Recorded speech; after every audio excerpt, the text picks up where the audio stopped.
Hello everyone and welcome back to TowerGate. It is TowerGate day number 478, Sunday, July the 1st. Wow, July the 1st, 2018.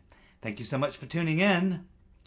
Just a couple days before July 4th, but I've got my I've got my extreme redneck friends over here about in a little neighborhood over from me here that are already launching their fireworks. So if you hear, bombs exploding and stuff, it's because my extremely redneck neighbors, who I love, on the other side of the block over here, are launching bottle rockets.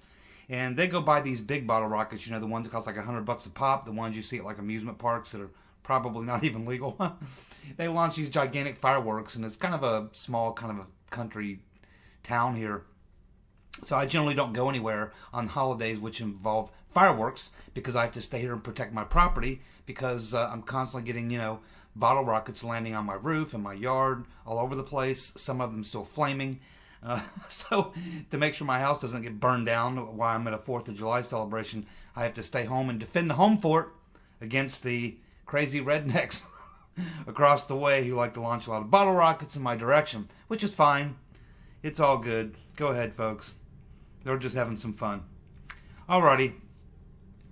Okay, so I got some pretty good news to talk about today on the Spygate thing, which I'll get to in the second half of the video. But in the first half of the video, I want to focus in and do something I don't do a lot of on purpose, which is some raw political analysis, specifically on what's going on with the Democrats right now, because a lot of people are talking about it. What in the world are they doing? What are they thinking? They're out there now. You have relatively mainstream Democrats now, more and more, coming out every day saying, yeah, abolish ICE.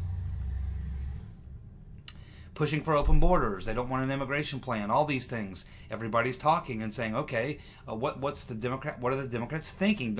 They know that these issues, they've seen the polls. They know that 64% of people believe that immigrants should either be returned to the country or arrested or something. They don't want them just coming into the country illegally. Most Americans, the majority, believe we have to have secure borders. Most Americans believe we have to have a real immigration system that protects our culture, our language, and our country. So people are asking, what in the world are the Democrats thinking? Are they completely nuts? Well, yeah, in a lot of ways they are completely nuts in terms of being unhinged, emotional basket cases, but they always have been. But what's actually going on here is actually more political strategy. It's hardcore political strategy. It's not that they're just completely incompetent and that they're out there, endorsing these things, knowing good and well that they're political losers. No. They actually believe that they are political winners. See?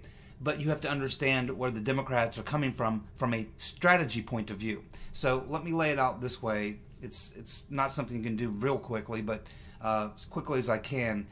In the past 5 election cycles, Democrats have lost about 1,000 seats across the country in state houses, governorships, and in Congress. They're quite aware of why they're losing those seats. What they're losing is that they're losing white voters. Obama, the only group of white voters he did really well with were millennials. Hillary got even less white votes than he did, and less millennials than he got. So the Democrats are making a calculation, and that is they have decided, okay, if for us to get our base, which is hard left, and a great deal of it, mostly blacks and Latinos, how do we get all these blacks and Latinos who are not motivated to come out and vote for us because we're not playing into their issues?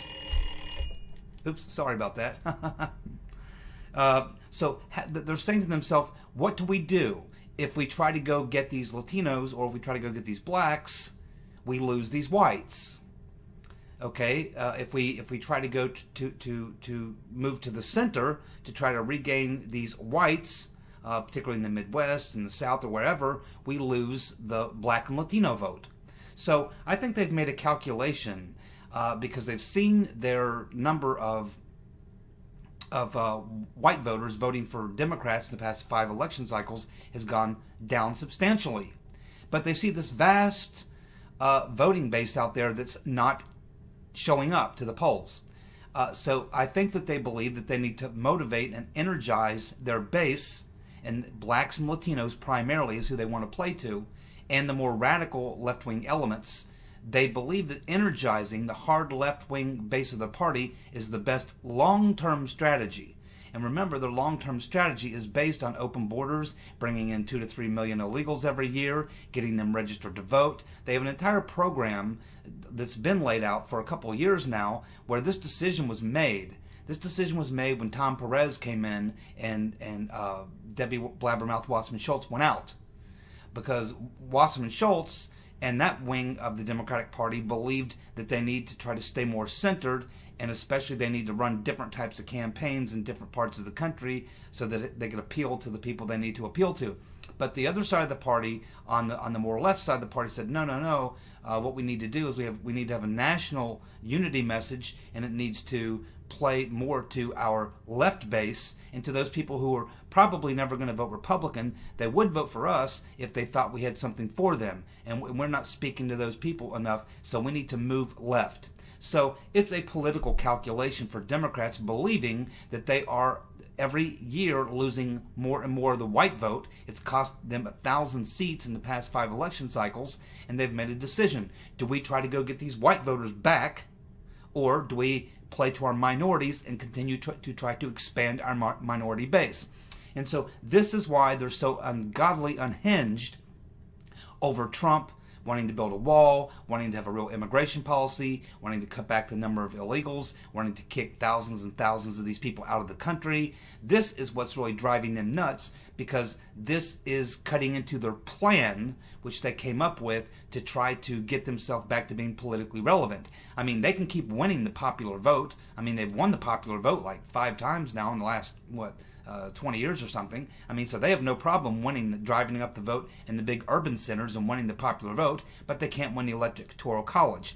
But they know that if they can reach out to their base, the blacks and Latinos, in these areas where they're losing, and they can drive up get their vote up, that they can be relevant and at least pick off a couple of states. They believe that Texas may be moving their way based on demographics. They're watching that. They believe that Tennessee is another state where the demographics in the next 2 to 3 years could begin to play in as they funnel more and more Latinos and people coming up from Central America, more and more than people being dispersed throughout the country in these areas where they need to try to win. Because remember, a lot of these states are very close. We're only talking about maybe a million people, maybe 300,000 votes. If a third of those million vote, that's 300,000 votes. So, which a lot of times is enough to swing a Tennessee, a Georgia, a North Carolina, something like that, Texas. So it's a strategy. It's not that the Democrats have no plan whatsoever. They do have a plan, and the plan is to sacrifice and be okay with the fact that they're probably going to lose another 3, 4, 5, maybe 10% of white voters, but they're willing to do that if, in fact, they can get double that amount or triple that amount in numbers by activating the left wing of their base, which includes a lot of blacks and Hispanics, who typically vote in very low percentages. So it's a tactical move, what they're doing. It's not like they're just completely don't have a plan. They do have a plan. They believe in this plan.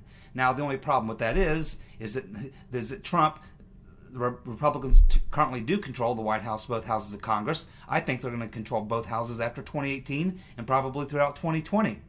And that means that Trump will get his wall in that time period. He'll also get an immigration policy at some point that is going to stop the flow of 2 to 3 million illegals coming to the country, which throws a wrench in their spokes there. They're fighting the gerrymandering of voting districts.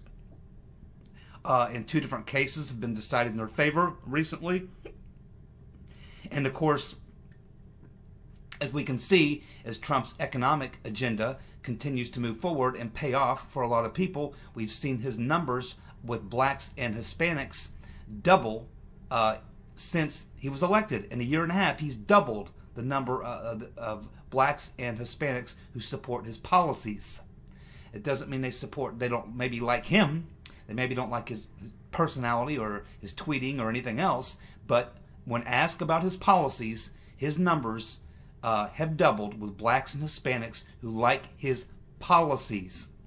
So again, we can see that there's a dynamic going on here. It's always a battle for the heart and soul of a certain group of voters and voter blocks for politicians and political strategists. So this is the Democratic strategy. That it's clear that when Tom Perez came in and Blabbermouth Wasserman Schultz went out, they decided to flip and go with this plan, this strategy, or this tactic to accept losses amongst whites and try to make up for it with Hispanics and black voters by energizing them by moving far to the left.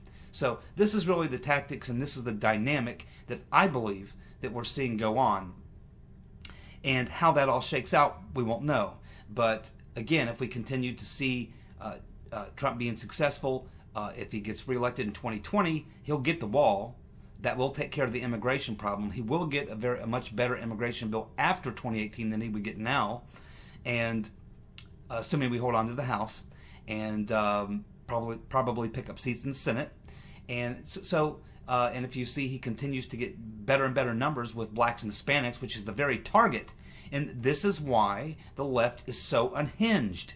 They're really not unhinged because of what they're seeing with, babies in cages at the border being ripped from their parents, and this stuff was all happening during Obama. It's been happening for years. We've been separating people at the border for years and years. We separate people every day all across the country when someone has to go to jail and they may have kids, and the cops will say, "Oh, I'm sorry, you've got kids, can't take you to jail." It doesn't work that way. You still get separated from your kids. So this is just a bunch of garbage. And it's also a good thing that activists can use, people like Soros and Clinton can use to organize these protests and these rallies. It gives them a spark. It gives them something to use to get a lot of their people in the resistance out on the streets. And of course, this again has an impact. On one hand, it can bring more people in as activists and get them maybe voting where they didn't vote before, or taking part in these activities where they wouldn't before. That's a positive, but it's also a negative when you have a lot of people across the country who look at this and go, "Wow, that's troubling." Thousands and thousands of these people gathered in these large cities, having these protests, wanting sanctuary cities, open borders, abolishing ICE. These sorts of things. So again, it's a dicey deal that the Democrats are playing, and I actually don't believe that it's going to pan out the way they think it will. I think that they're going to find that this is just not going to work. Certainly not quick enough to save them. They need something to happen in 2018 or at the worst 2020. If the Republicans hold on to both houses of Congress in 2018 and 2020 and Trump gets reelected, this plan that they have, even if it showed some sign of success, it will die in the cradle. It will die in the cradle right there. And one other thing I want to comment on before I move on to the next topic about the politics is that when you look at the Democratic Party, now this is the short term. I just gave you my short term analysis of what I think the Democrats' tactics are and why I think they will not be successful. Now let me give you the long term prognosis for the Democratic Party and why I think that too is going to almost be a guaranteed failure, and why I believe we may be looking at the end of the Democratic Party as we know it. If they fail in 2018 and 2020, that will be the end of the Democratic Party as we know it. It will have to be completely remade.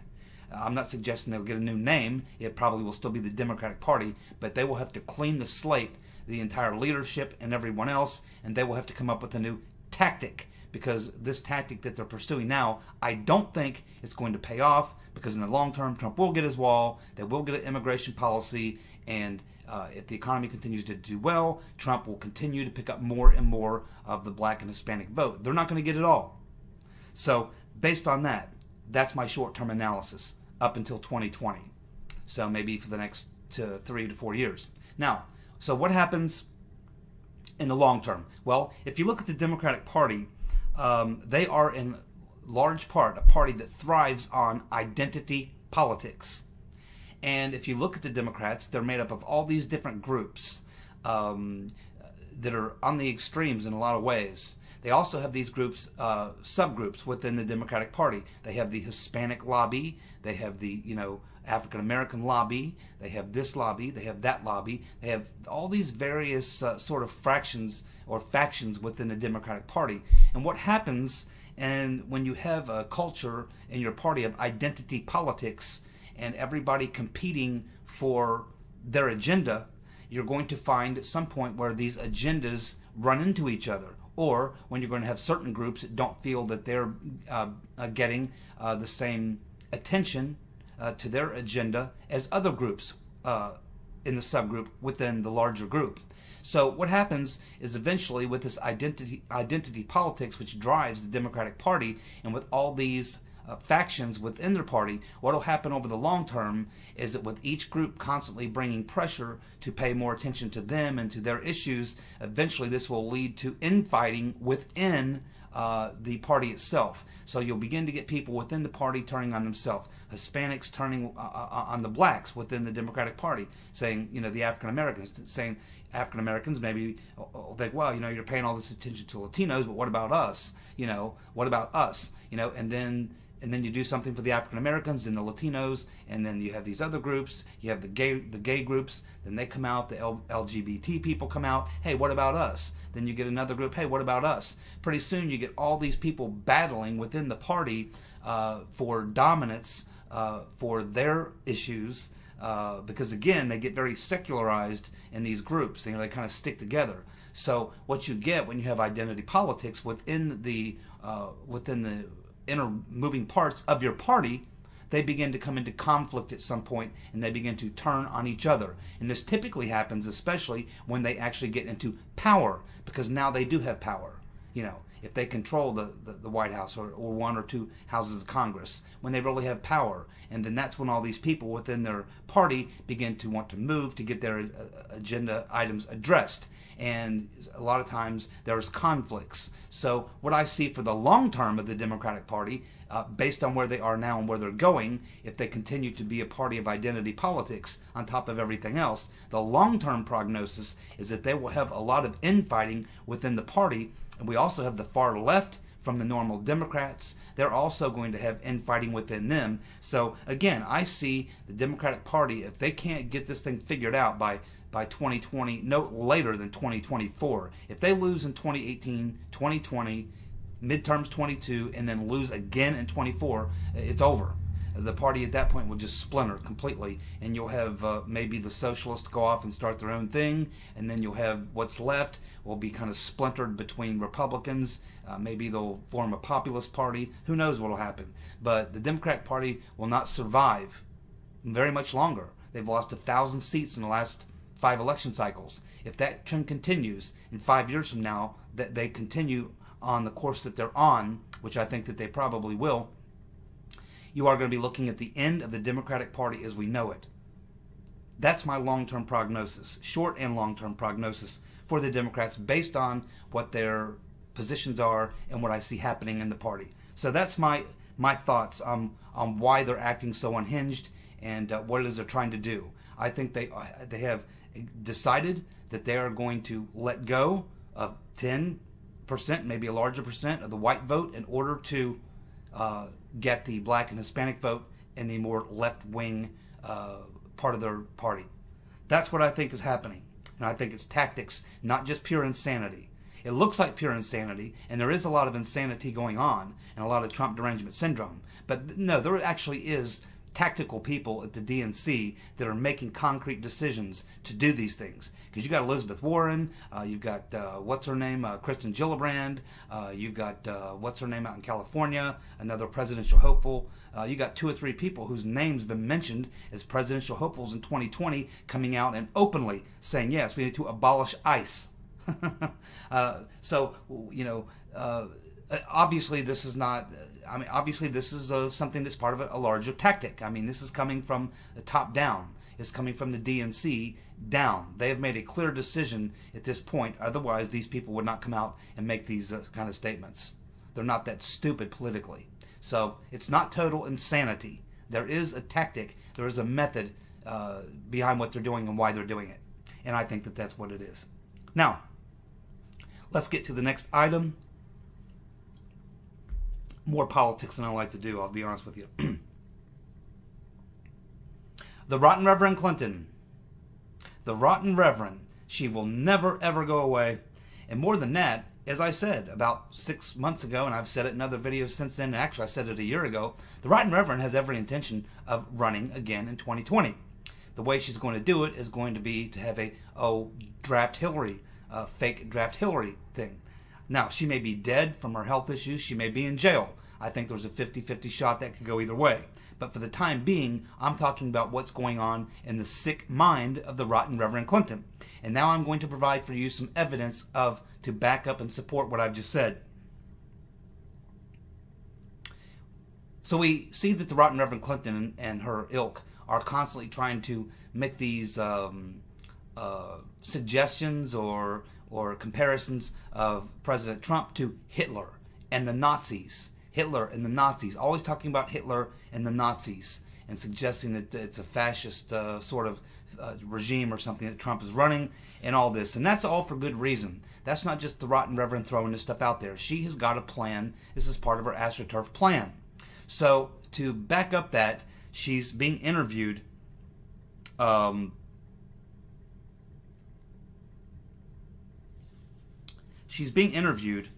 Let me find my notes on this, exactly what she said.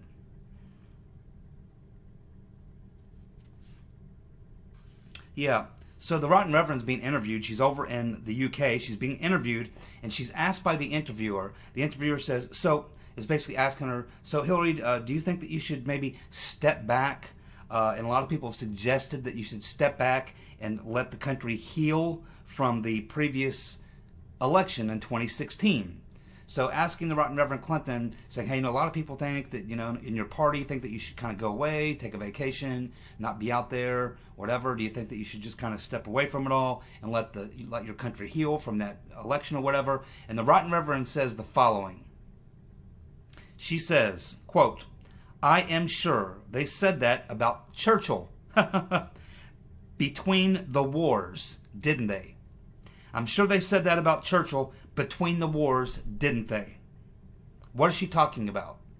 Well, she's talking about the fact that Winston Churchill, during the early 30s, early to mid 30s, right after Hitler had come into power, and you can see he was consolidating power. He went from the chancellor to the supreme leader, or what have you. He's kicking people out. He's growing the Nazi party. You can see all this going on. And so Churchill comes out, and he begins to be the loudest voice warning about the Nazis, warning about Hitler. Now, he took a lot of heat for this, a lot of political heat. And a lot of people thought, oh, he's just a warmongering old fool. He's a crazy man. Plus, we know about his previous history in World War I. I mean, he was head of a naval fleet. He lost the naval battle. He lost all their ships, defeated by the Muslims. It wasn't good. It kind of ruined his Navy career, ruined his reputation. He began to rebuild his reputation, and just as he begins to rebuild his reputation, he sees the Nazis and he sees Hitler rising, and he's watching them build this war machine. He starts talking about it, and pretty soon he's this crazy person. So anyway, Churchill ends up kind of getting tossed in favor of Neville Chamberlain. Of course, Neville Chamberlain goes to, I believe it was, where was that? I think it was Munich. I think it wasn't Berlin, it was Munich. So Neville Chamberlain then, who takes Churchill's position as one of the leading politicians, and his voice wins out, which is that, okay, we should talk to Hitler. He's a guy we can do business with. I've talked to him. We can do good. So Neville Chamberlain goes to Munich. He has this summit with Hitler, and Hitler convinces Neville Chamberlain that everything's going to be hunky-dory, and it's going to be lovey-dovey. Everything's just going to be fine. No need to worry about us. And then, of course, what happens? Hitler, decides to start his reign of terror. Okay, so at which point Neville Chamberlain ends up being embarrassed and looking like a fool. And then, of course, everybody looks at Churchill and says, "Wow, Churchill was right."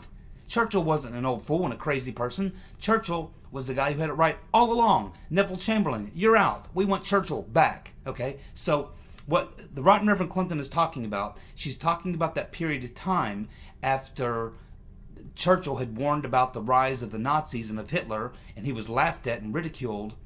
But once Hitler actually did what Churchill said, exactly what he was going to do, then of course Churchill was brought back in, and everybody loved him and said, "You were right, Winston, you were right. The Nazis really are bad. They really are building this war machine. They really do have a plan for world domination," and this type of thing. So this is what the Rotten Reverend was referencing. She's referencing the fact that she, in her mind, feels like that she's taking on the Nazis. Hitler, Trump is Hitler, and all his supporters are Nazis, and somehow she is going to come in and save the day once everyone realizes that Trump was really a Nazi. His supporters are a bunch of brown shirts, and so she's going to be come in on the white horse, and she's going to save us all. And she's going to stop the orange Hitler and stop the brown shirts to support him. And she's going to be like the new Churchill. She's going to be the one who everybody said, "Oh, you were wrong, Reverend. You were crazy. You were out of your mind. That's why we didn't vote for you. We went for Trump. But oh, it turns out Trump is really the Nazi you said he was. And so, yeah, you were right, Hillary. And please, Hillary, come back and save us." This is what is going on in the sick, twisted, demented mind of the rotten Reverend Clinton. This is what's going on in her mind. She thinks she is Churchill. Alrighty then. She thinks she is Churchill. That's not going to work out very well, Reverend. You'll probably be in jail anyway. But that just shows you how nutty and how off the cuff this woman really is. She's been drinking a lot too, you can tell. She's definitely not looking very good in the last pic I saw.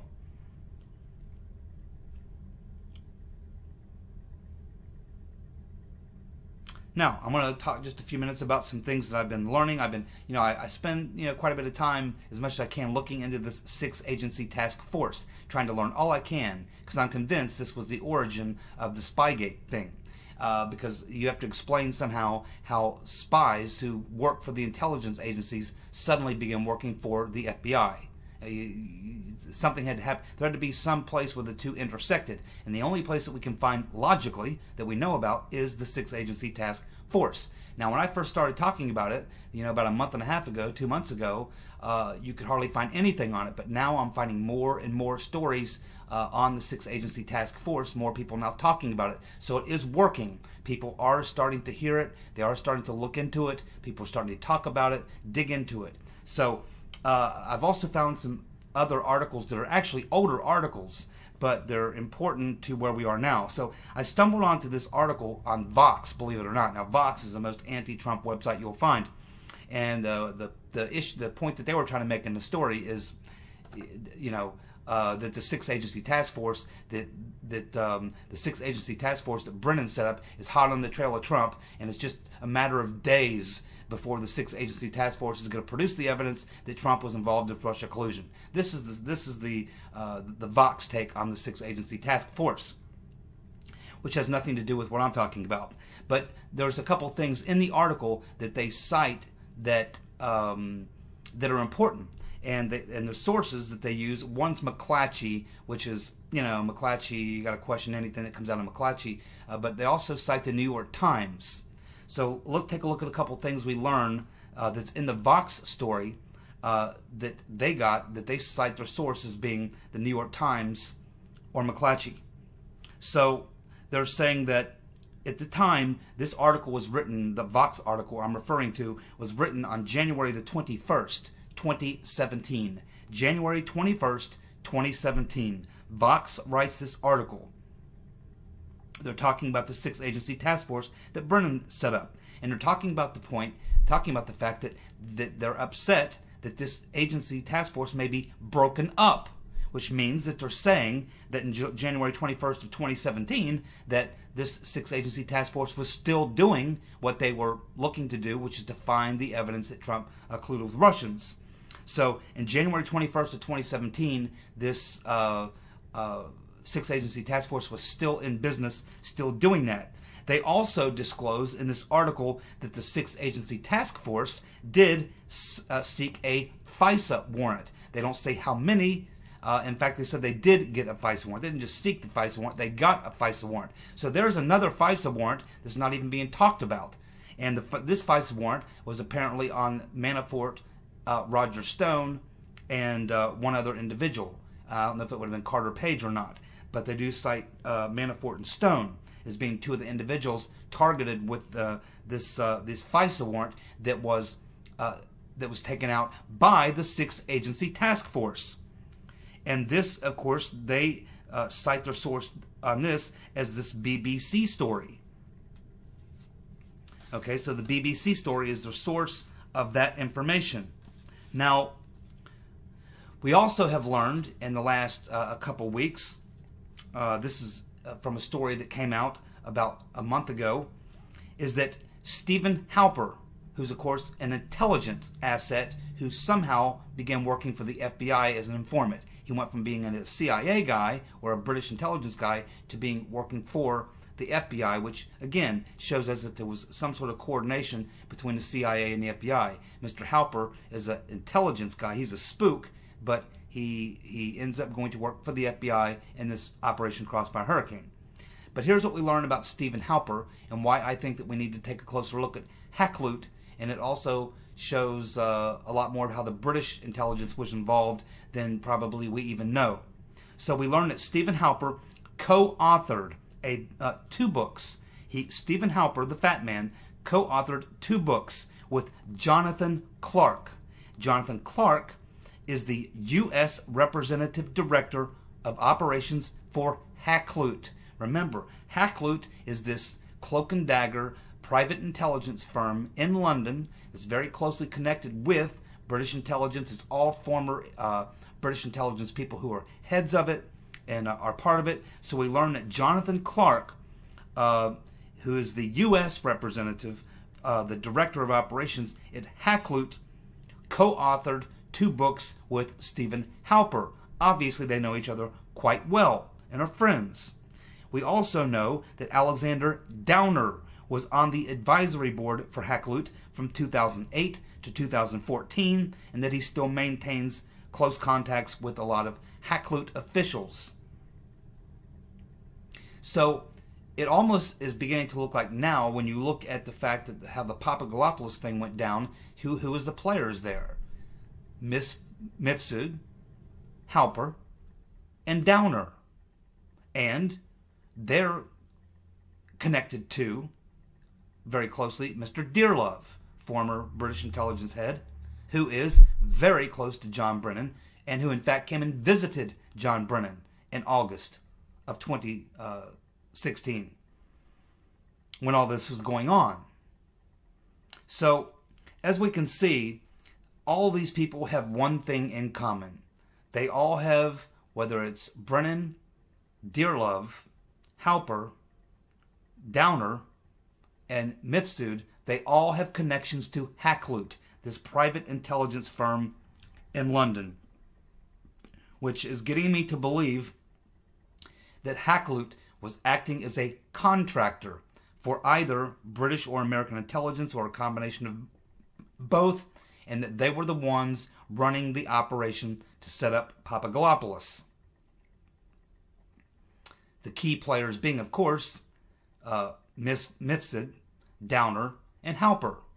And clearly we can see their close connections and how they're all connected to this Hackloot. And so maybe a little closer attention needs to be paid to Hackloot. Maybe some people need to be asking some questions of some of these people. And as far as what the American intelligence community can do, or I mean the committee, the Nunes committee, what they can do about interviewing these people, I don't know. You would probably need something more than a congressional committee. You would probably need some sort of a special prosecutor or something to have the authority to go over and interview people in London that are part of this intelligence agency, and of course actual British intelligence people who were in those positions at the time.